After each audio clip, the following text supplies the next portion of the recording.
వస్తారా మా ఇంటికి ప్రతిరోజు సంక్రాంతికి గుమ్మడి పువ్వుల నవ్వులతో గుమ్మం ఎదురు చూసే కుంకుమ పువ్వుల మిలమిలతో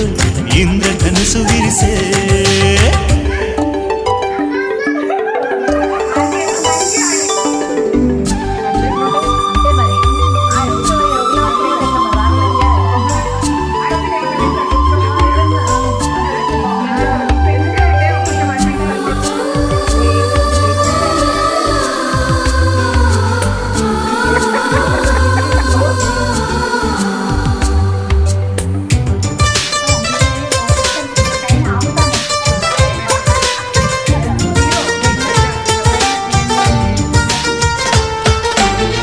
ఖుషి తోటలో గులాబీలు పూయిస్తుంటే హలో అమని చలో ప్రేమని వసంతాలిలా